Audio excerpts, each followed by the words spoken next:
So I created a PR activity called Speak Cockney Day. And I thought you need to have a memorable date to make sure it can spread and take root and grow. And so I came up with March the 3rd, and the reason is it's the third of the third, and I can guarantee that irritating idea is going to be lodged in your brain, and you won't be able to get rid of it whenever you ask when Speak Cockney Days. So a year or two back, I teamed up with a creative community, and they produced some fantastic creative graphics, which are, say, used on social media and beyond, but still really not achieving much. So this year I thought, well, I've had enough of being what I call a lone wolf, that I need to do more. So I approached a number of organisations to say, could we do like an event to address this issue? And I got a rebuff. I got a knockback. No one was interested. And then last week, I'm a director of a social enterprise called Grow Social Capital, along with my colleague Matt there. And we had a series of events, and one of our events only had like 10 people attend a webinar, but it was still a brilliant event. And I thought, well, sod it, why not just do it myself? So you're never going to believe it. On Friday, I reached out to these two magnificent people, Professor Paul Kurzweil and Dr. Christopher Streller. And on Monday, we had a response saying yes. And on Monday evening, we had an Eventbrite, and Facebook was littered with details of this event. And thank you, everyone here who's turned up today. So in the space of a couple of days, we've made today happen. So really going forward, if we want to be serious and not just be a sort of a gimmicky thing, the idea of a Cockney manifesto, to 7 points there to make establish Cockney as something worth celebrating, get London cultural organisations to pull their finger out, get celebrities to pull their finger out, encourage Cockney's culture relevance to young people, but also its inclusivity. And there's a phrase there, the pearly burqa. And that came about because on Facebook once, there was a piece in an East End history about pearly kings. And at the time, it's a bit of a long story, but I was looking to hire a pearly king outfit. And so I put on there, does anyone know where I could hire a pearly king outfit? And then about subsequent posts, someone posted, I wouldn't bother, mate, they're all wearing burqas now. Now, I take upon it myself to engage with people, even if I may disagree or suspect they have different views to me. And so I thought, well, I wrote about, that's a great idea. But then when I got to think about it, I think it's actually a brilliant idea that, in terms of inclusivity and celebrating Cockneydom. And we also need to do more to get the people like BBC and other broadcasters to use more Cockney and other working class accents. So it's not just Cockney that's under the cosh here. And also avoid reinforcing negative stereotypes. And if you're asking people to do things and go beyond the normal, my experience is that we can link in maybe to charities or good cause. I've got an interest in promoting Cockney culture. We've got something that we can make happen here today. So there's 3 actions from today. So please email us if you want to keep posted about Speak Cockney Day. Use today as a building block for next year. Share with us any ideas, contacts, anything. So we've already got maybe a contact today, Dizzy Rascal, and really with a message about walk away from here being proud of Cockney. So enough from me, because we've got some 2 very, very great speakers here who not only experts in sociolinguistics, but are nice, good people in responding to a strange email on a Friday to come to an event on a Wednesday. So, guys, welcome here today, and lovely to hear. So, if I could just ask your first question, really. I mean, you're both in sociolinguistics. How, if you had to explain to your mum what is a linguist, what would you say? Paul, what would you say, mate? Right. Okay. Well, it's about language and society in a fairly obvious sort of way. So we're interested in the way different people speak and the way that hooks up to social categories. So we're talking about place, whether you're from London or Birmingham or the West Country. We're also thinking about gender. Do males and females speak differently? We're talking about social class. So is there a working class accent? And you can probably hear that I'm from the home counties. My dad was a Londoner, but that's the sort of, so London was sort of a place I used to go to. But so you can probably hear I'm not a Cockney anyway, definitely not. But I hope you forgive me for that. So it's there's a link between language and social class and education and and such like. And that, so it's often said that Cockney is a working class accent. I don't know what other people on here think about that. Maybe we could talk about it later. So we're also interested in the way people maybe switch between languages. Maybe some of you are bilingual and you switch between English and another language, perhaps, you know, your parents' language. So it's, you know, under what conditions do people do these switches? And so on the language side, we're interested in pronunciation, so vowels and consonants. We're interested in grammar as well. So whether we say, you know, I don't want nothing or I don't want anything, you might say that the first one is somehow wrong. That's not what a sociolinguist would say. They would say that's a different grammar from the person who says, I don't want anything.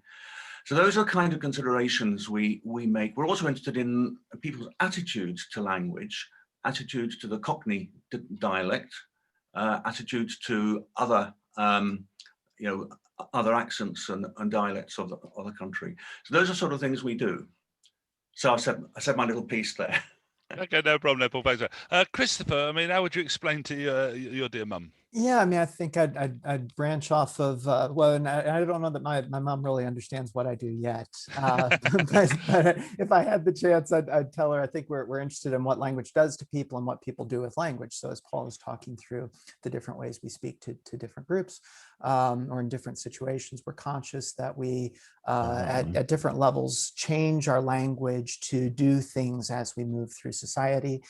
We're interested in that. And then on the attitudinal side, we're interested in what that does to us and what that does to people because we've made those linguistic choices or because ideas exist about language. So of course, this is immediately relevant to Cockney because we know that people are enacting strategies if they choose to participate in a variety at a certain level. When the word Ruby came up, I was thinking about Fools and Horses, which I was looking back through and thinking about this day. And they used the term Ruby Murray because they were trying to straddle that space where they were using rhyming slang to show us that they were talking talking in rhyme slang, but also, you know, couldn't take it for granted that we know that Ruby Murray rhymes with curry, therefore you drop the Murray and just say curry. So they had to attend to the audience.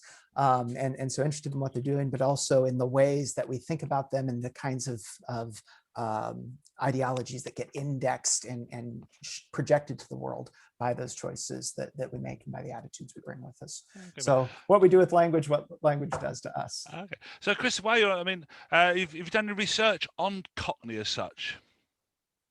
No, I haven't. So most of my work has been in broader regional accents, and I've done a lot of work in the variety of the United States where I come from, Kansas City, Missouri, in the middle of the United States. But I think many of the issues that we're experiencing with Cockney, when you talk about the identity that Cockney holds for speakers of it, the place it holds in our ethos across cultures that are familiar with varieties of English, our concerns about dialects changing, about what it means if we lose access to dialects. I think these are universals that we experience whenever we look at language. In fact, before we went live, you telling us, I mean, we're drawing parallels between back home in Kansas and London. Paul, what about yourself? Because now 10 years ago when your report came out, well, what was that about? Right. Okay. So this was part of a project that is still ongoing, really. Project on what we called multicultural London English, which is the term some of you might have come across. So we were interested in. So that's actually me and people at Queen Mary University of London in the East End. So Jenny Cheshire, Sue Fox, Avon Torgerson, I might just give them a name check there, were my colleagues and still are. So it was, our interest was trying to figure out where this new leveled dialect. Okay, one thing you've mentioned, Andy, is dialect leveling. So this is the idea that that dialects have sort of evened out across the southeast. So we wondered, you know, is London the origin of that? So we then started a project in the East End, recording young people people in their late teens, basically, from Hackney mostly. And so we discovered, actually, though they don't sound like people from Hertfordshire, which is where I come from, Hemel Hempstead, or Basildon, any of these other places, which are new towns. So in a sense, I'm part of the, indirectly part of the Cockney diaspora, because my dad moved out.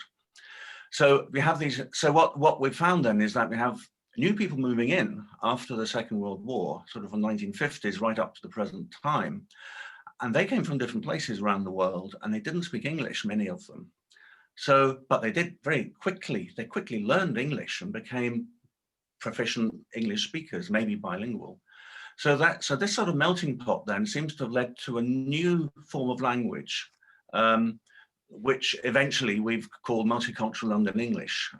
So I suppose one thing to debate here, maybe in a few minutes, is whether this Multicultural London English is Cockney, actually, because it's located in the Cockney area.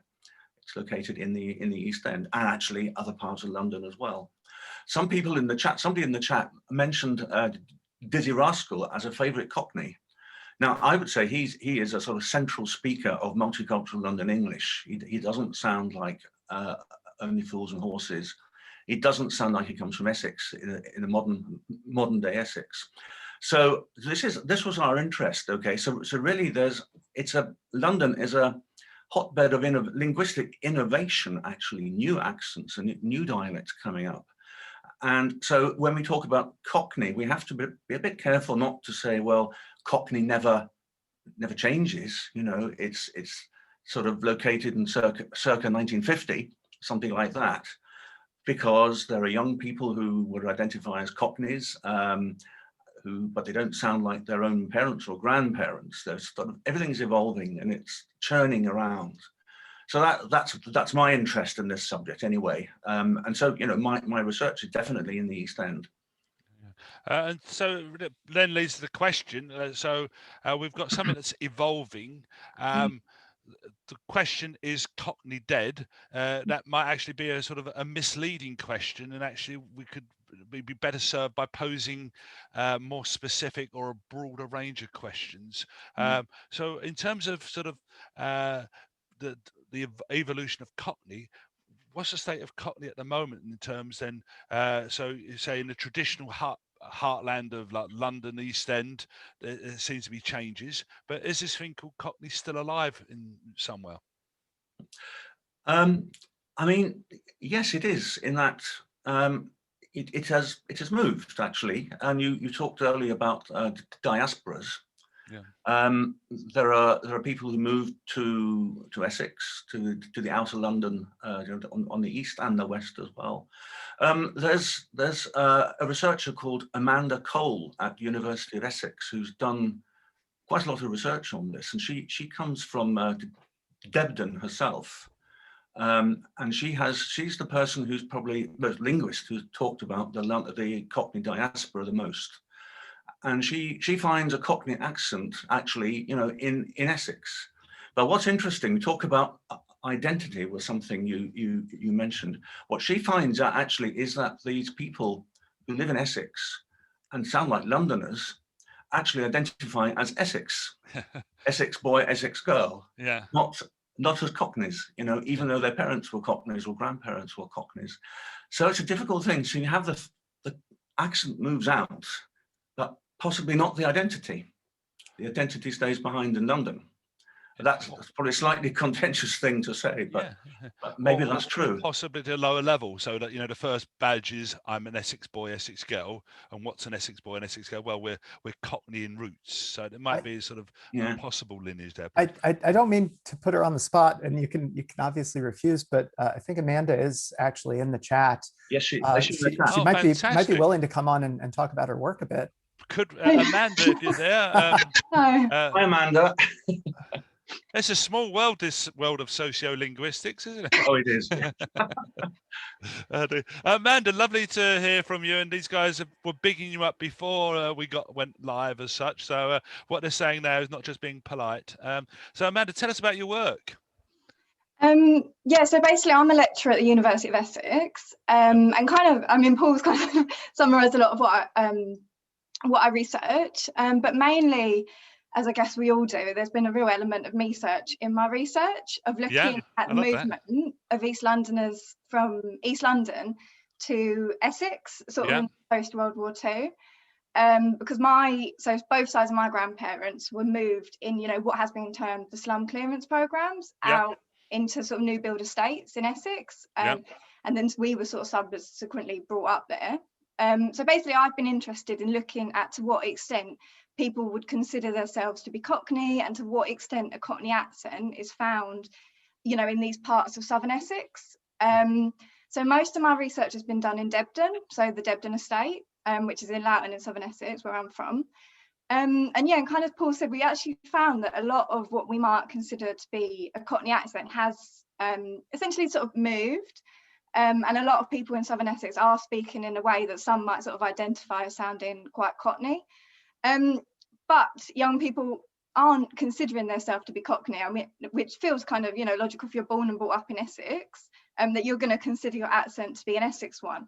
So I sort of felt that maybe, you know, some features of Cockney have been kind of reinterpreted as being an Essex accent, which is interesting because you were talking about Danny Dyer, junior and senior, you know, both of whom are from, live in Essex. Along as well as a lot of people that you were sort of mentioning related to Cockney, actually there is this real sense of Cockney in Essex, and you know, a lot of the pie and mash shops, etc., you might find in Essex. So this has kind of been a lot of what my research has been looking at. Matt, thank you so much for coming live. Christopher, you better. I just, and this is a branch off of something I'll go off from observations Amanda has made, and also tying to Paul's observation. Our question of how much Cockney survives and is spread also depends on how much we limit Cockney to a particular place and to a particular culture. Many features that we associate and are you know, would bemoan if we thought Cockney were going, have dispersed throughout global Englishes, and this DNA of Cockney shows up all over the place. So the idea of the furred indexes this process of th fronting, where the sound that we associate in many Englishes with the letters th changes to the sound that we associate with f. And of course, that's widespread throughout the United Kingdom, and occurs in some dialects elsewhere in America. So you sometimes get it in African American Englishes, among others. So there are these sort of features, the things we focus on as part of Cockney have spread. What's really interesting is often the meaning shifts. So in the case of th fronting, if I were to say or write in the window, "youth speak," it would immediately be known what I was mocking, that I was you know, saying something pejorative about the way that children talk, and probably bringing in some problematic ideas about non-white people and speech associated with them. And in my daughter's phonics classes, you know, they are still berated to stick their tongues between their teeth when they talk, but the meaning of it has changed. So it's no longer because we're warning people about talking like Cockneys. It's now that we're warning people away from talking like speakers of multicultural London English, or young people in general. So there's all these features that we would associate with Cockney that have spread throughout the world. And so part of this question is also what we think of as how limiting we are to a particular place. But then also the meanings of these things change and are sometimes still negatively marked when they show up in other ways. Yeah. So Paul, what's your view then on about the changing thing of this thing we call Cockney?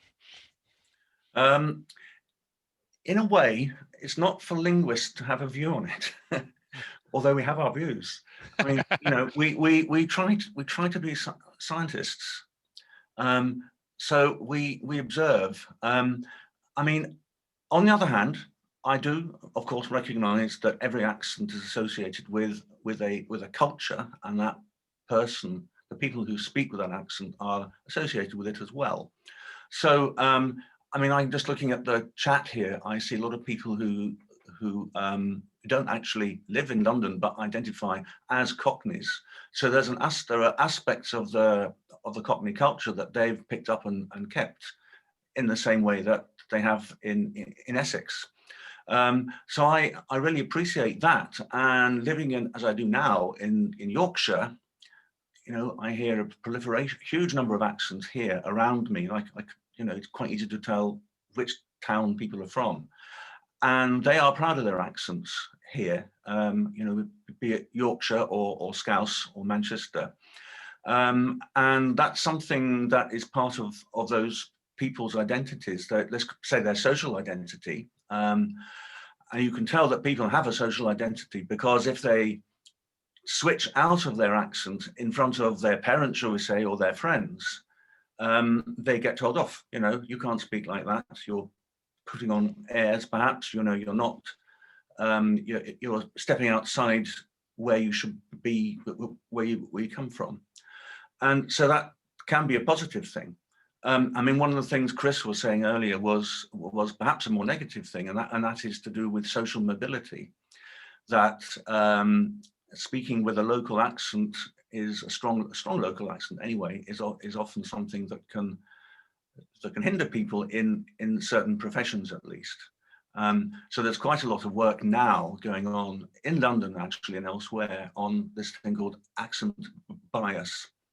So you know how it is, you know, to try to show that there is accent bias in employment and in attitudes on the one hand, and then to try and do something about it as well, to try to educate people about it, so that people don't have to keep switching in and out of a local accent. So yeah, and so you know there are two sides to this. One is the positive one of identity, and the other, more negative one is possible discrimination. Okay. So, Christopher, I mean, we've referenced the term regional leveling, dialect leveling. I mean, so on the one hand, we've recognised Paul highlighted about the issue of social class, but surely is it a good thing that actually, like, if we all speak the same, that make the world easier, would get on better? I mean, so is it a bad thing, this regional leveling? Well, so I mean, Paul describes the agnostic view that it's not good or bad. I don't know that I think the way that we think about regional accents in that regard, accents might be changing. So there is a lot of evidence in many Englishes, British Englishes, American Englishes, Australian Englishes, that the accents that we used to associate as sort of highly localized rural accents are losing many of the distinctive features and becoming more like kind of broader urban areas. So if you live 20 miles outside of Manchester, you might not, you know, speak like just that little bit of the earth, but sort of adopt patterns that are more like what's happening more broadly in the north. So from a numerical standpoint, I don't know that we're losing accents or that accents are really becoming more alike. They're kind of changing sort of the size. And I don't know that makes sense. Yeah, I understand. It's an organic, dynamic, evolutionary thing. Yeah. And so I guess we're not going to get to a point where we all speak alike. And even if we did, you know, even if everybody in London, which they won't, but even if they did all speak alike, then the global pattern is that English is growing, and everywhere English goes, it changes. So when we talk about the huge spread of Englishes in Africa or Asia, in either the countries that were formerly part of British colonies, or all the many countries where English is sort of being adopted by people for cultural reasons or to access global marketplaces or as a lingua franca, it continues to evolve and evolve and evolve. And so, you know, on balance, actually, Englishes are becoming more and more different. That's really exciting. I think the thing that we have, the thing that we want to do, if we think about how exciting and cool Cockney is and how culturally important it is to extend that ideology of valuing Cockney, which we absolutely should, to valuing all varieties and getting rid of the idea that there is a standard language and that there are marked other varieties. If I could tie to something in the chat window, someone pointed out, multiple negation happens in other varieties and nobody corrects it. And it's actually even more nuanced than that. So in almost every English variety in the world, if you say, I ain't got nothing, that's going to be marked as stigmatized and you'll be corrected by teachers and you won't be able to sort of use that in high prestige settings because that's marked in a certain way. But there are other cases where we do use multiple negation. For instance, we can say, I don't have anything, but we cannot say, I have anything. The reason we can't say, I don't have anything is because grammatically, I don't have anything is multiple negation, and we have to have that extra negative in that. So it's not just that we can say some things when it's associated with a group of people and can't say it in other places. It's actually that the same linguistic feature can be grammatical in some cases when it's associated with one group of people, and then ungrammatical and wrong when it's associated with another group of people. And so I think what's useful is just to take our valuing of Cockney and the linguistic creativity there, and then expand that to recognize that there are not problematic varieties of English. Most judgments of language being problematic are actually just prejudicial judgments toward the people we associate with speaking that variety. Okay, but to bring this sort of conversation before we open questions, so is the world a richer place through having regional accents? I would say, culturally, yes. So if we just take this country, people tend, I can see that from the chat, people from different places, Northerners, Mancunians and so on.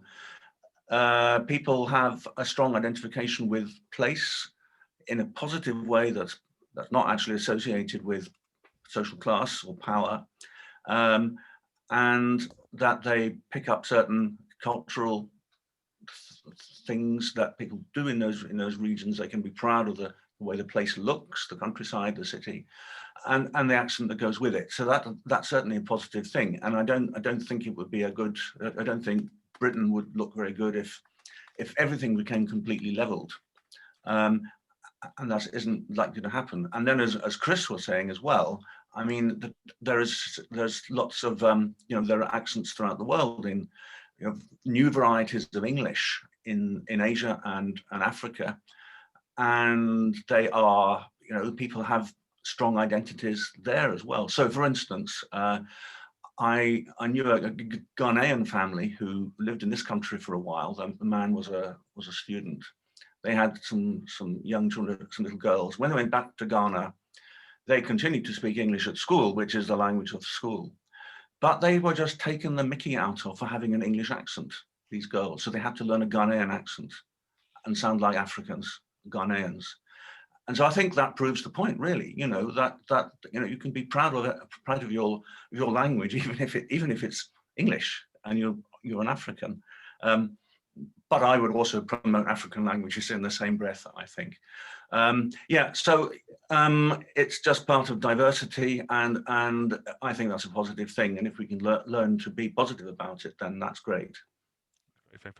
Okay, guys. So, thank you for that. I would love to get some questions from people, because, as I say, it's been fascinating, and I think what you've provoked in me is that I, prior to this conversation, had diagnosed an issue as a socio-linguistic one, but actually, as a PR communicator, I actually think the issue is partly of the brand, the Cockney brand. And then what does that mean, and how that needs to evolve as well. So yeah, some fascinating stuff. So guys, anyone want to ask a question? Ellen Harling, do you want to unmute yourself? I'd love to hear what your question there, Ellen. Matt, can we unmute Ellen? Or I can just answer Ellen, if Ellen would prefer. Please fire away. Okay. This is an interesting thing, and it's a tough one, actually, because of course the people who've moved into London in the last 50 years or so have not been white British people from other parts of the country or Ireland. Okay, they have come from further afield, often the former colonies. And I mean, our argument with Multicultural London English is that we called it that, multicultural, because it seems to cover most ethnicities within that particular group of people in the East End or in South London, for that matter. So in a sense, you can't, if you meet someone speaking Multicultural London English, you can't in principle tell immediately what their ethnicity is, or what their language background is, what the language of their parents or their home language is. However, there does seem to be quite strong links between speaking a very strong version of Multicultural London English and being not white British, so having a background from somewhere else, which could be the Caribbean or West Africa. Those are the two places probably. So there's a sort of it's a nuanced thing. It isn't as if everybody who speaks MLE, as we like to call it, is definitely from have parentage from those places, those regions.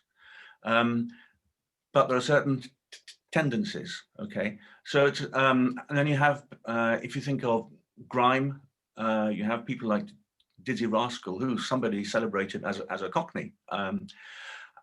Who certainly speaks MLE, and he has origins in, his parents are from West Africa, I think. And so there are, of course, grime artists who are not black, not Caribbean or West African, and they speak in a very similar way. Certainly they perform in a very similar way. Their spoken accents are very likely to have features of Multicultural London English, even if they are actually, originally, difficult to say that, even if their family backgrounds are from this country. So it's a very nuanced thing and quite hard to talk about, actually, and quite hard to get to the bottom of. But I think we need to understand how things are, and to certainly incorporate people who speak with this accent into the kind of campaign that we're talking about here. Christopher, any comments on the question now? No, I agree with everything Paul says. Maybe Graham Lewington, are you there? Can you? Hello, can you hear me? Graham, how are you, mate? Hello, I'm all right, thank you. Yeah. So what's your question, sir? Well, I've always assumed that to survive, any language needs to evolve and change. I mean, Latin died.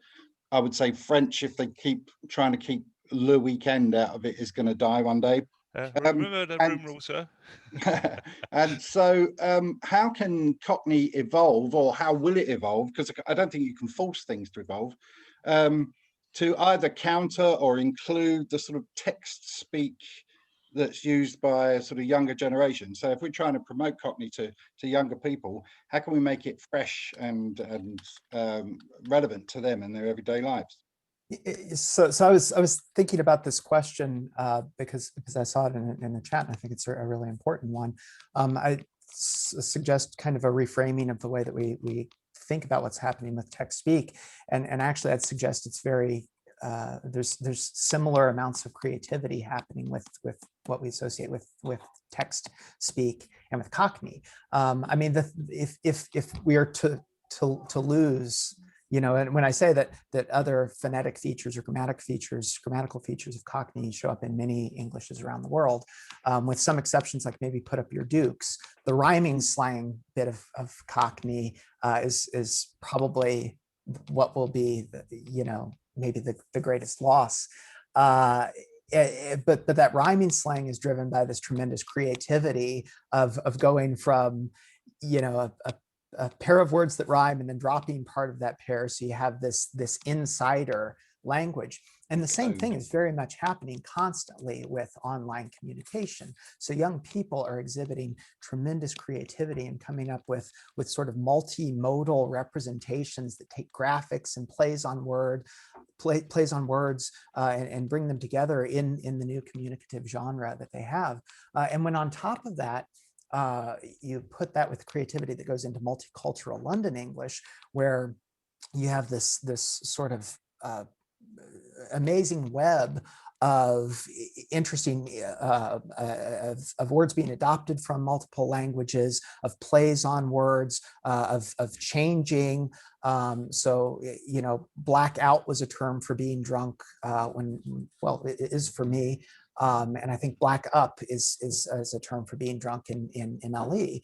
And so actually the forces of creative young people are hugely alive in MLE and in text communication across the world. So the place to keep the kind of creativity that's at the heart of rhyming slang in Cockney, if there's one place we can see it alive and well, it's in the youth of MLE and the people chatting on their phones. So I think that's actually the space where we can keep that kind of creative impulse in Cockney being perpetuated forward in language. Sort of creativity via subversion, really. Yeah. Yeah. Great question. Quick, Paul, can you take the next question? J. Lee Ward, can you unmute? Am I on mute? I don't think I'm on mute, am Well, I? you're not now. We can hear you.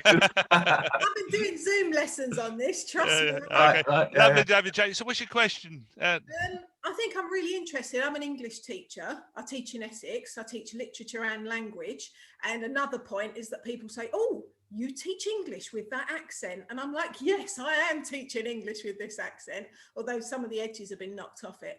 But I think it's interesting. I'm really interested in the idea of the prejudice against poorer urban accents. When they do surveys about which accents people love and which ones they hate, the ones that they hate tend to be like Liverpool, suburbs of Manchester, East London. And there's a connection that it's these urban poorer areas where people don't like those accents. And I think there is a sort of a prejudice against all of these sort of regional accents. And you know, somebody on the chat said I'm a proud Northerner, and that's fantastic. It's like we should embrace our regional accents. We shouldn't feel ashamed of them or feel that we're less intelligent. And I think it's really, you know, I think it's sort of an uphill fight to make sure people understand that actually we should be embracing these accents. And how do we get over that prejudice when people have a prejudice against these accents? That's a very hard one, of course. I mean, and there's research on that precise point in this project in London called Accent Bias Britain, which you can look up. It has a nice website, actually.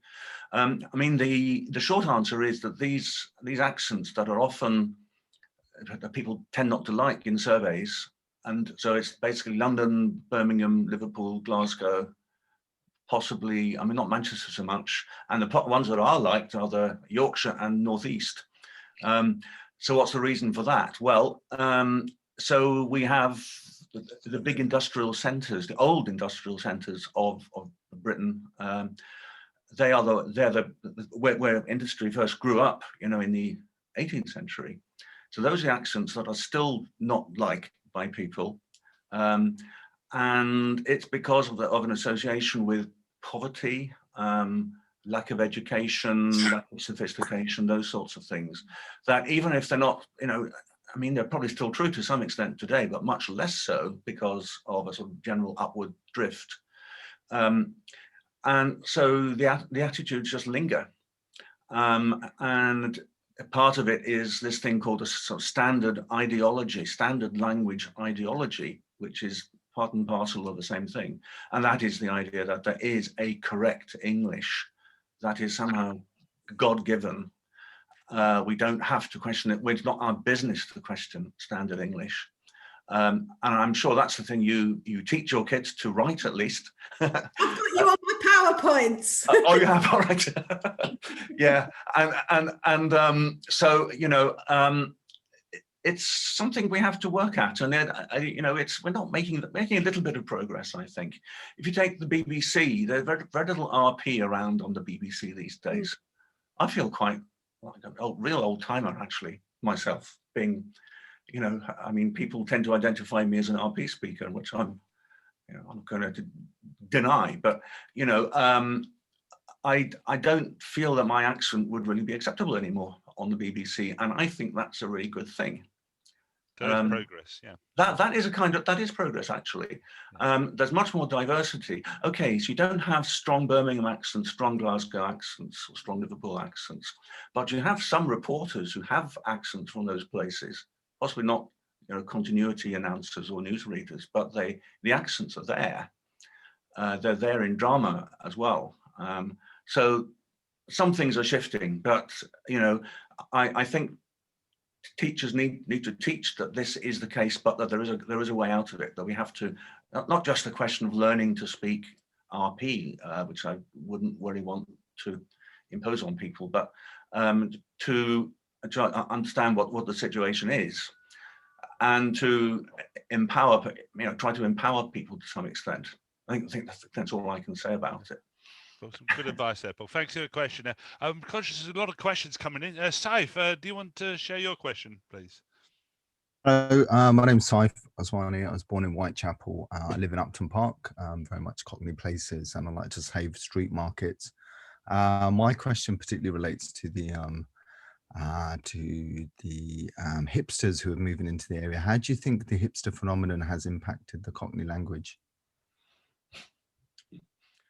I don't know. I really don't know. I mean, talking about upwardly mobile people, I guess, people with a certain style.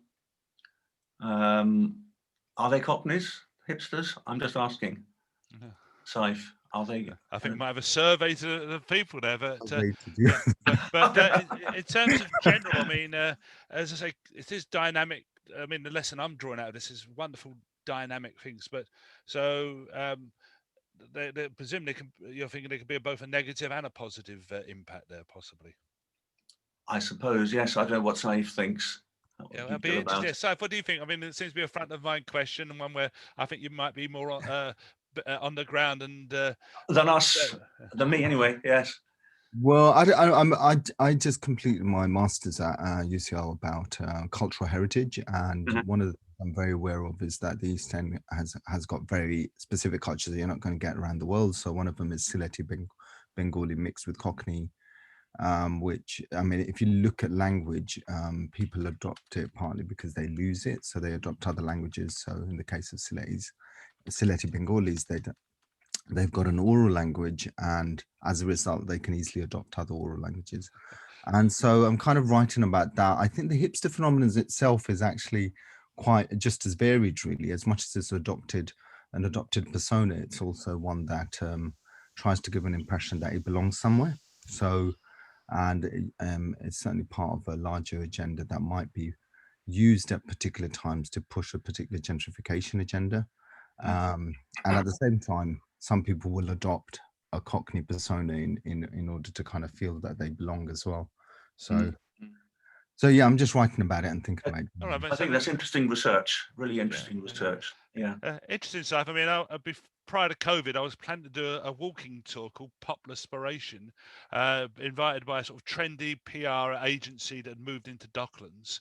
And what I was planning to do was actually take them into a pie mash shop, because these guys had seen the pie mash shop, but would never have ventured into it.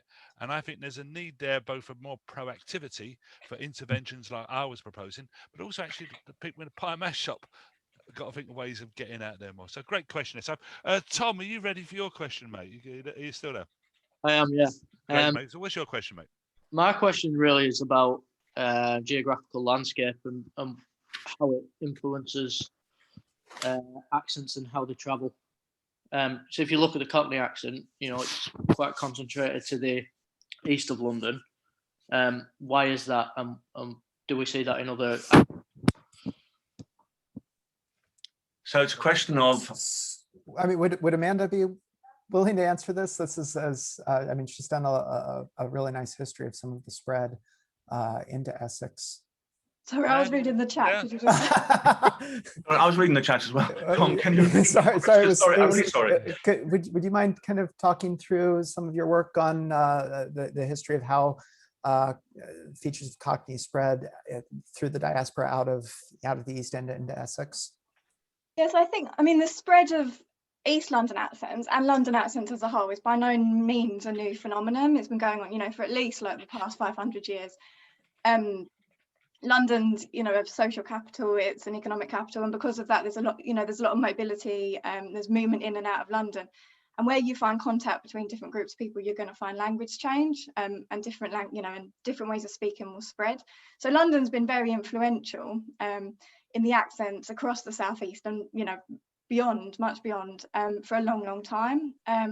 But particularly my work's been looking at this sort of latter half of the 20th century, where there was this more sort of substantial movement of people, for many sort of interrelated reasons, but people did sort of move out of East London and London as a whole, across the sort of southeast, but particularly to Essex. And what we found is that Cockney features have spread across the whole of southeast England. So things, for instance, so say like tea glottolin, which is a phrase we'd use as linguists to say, butter, water, as opposed to butter and water. This is a really stigmatized feature.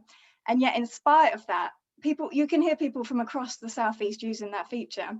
And the same was what Chris was saying about th fronting. So, saying thing, brother, as opposed to thing and brother. This is a feature that, is associated with Cockney and is a feature of Cockney, but actually we find across the whole of the southeast. So Cockney, in a sense, to say that Cockney is dead would do it sort of a misservice, because Cockney features are found just so widespread across the southeast, but also, across the whole of the British Isles and beyond. So, okay. Sorry, I don't know if that answered the question. Thanks for the question, Tom. Okay. All right. Okay, guys, so we can, conscious of time, and so what I'm going to suggest is, if I can sort of wrap the event up with sort of really 3 things to do, but we're still going to be around for anyone who wants to have a chat and stuff, because I don't know about you, but this is absolutely brilliant. I've learned so much from this session, and it's really thought-provoking, has got me thinking in all sorts of different directions there. So really, guys, please email us. You've got the email address there, andy.green@growsocialcapital.org.uk, if you want to keep posted about Speak Cockney Day 2022. Please share with us any ideas, any ideas, contacts to help us, grow from this starting point, and really last up, be proud of Cockney. As I say, that's one thing. I've come here today. Yes, I was proud, but I'm even more proud now. So I want to really thank you all for coming today. I mean, it's considering the short notice and so on, but massive thanks to Paul and Christopher and our new participant Amanda there to take part in. And thank you, as I say, you've been brilliant in your response, sharing your insight, sharing your wisdom, and I think we're all going to go away from today very much the wiser, more knowledgeable, more appreciative, and also recognizing actually there's so much more we need to know and learn and find out about. So a massive thanks. So guys, in the chat, if you just put a massive thanks to the guest speakers there for both today and also just the fact they responded. We're going to still be around, so any more chats or questions, and as I say, fascinating insights, and there's some brilliant contacts already, ideas already growing from this. So guys, take care, stay safe, and be Cockney. Thank you. Bye, everyone. Okay, Paul, thank you, mate, for Christmas. Yes, thank you. Thank you so much again. Really Thank appreciate you. it. Bye, everybody. Take care. Okay, and I say, if anyone wants to unmute, have a chat, it'd be lovely to have a rabbit with you. So Christopher, I mean,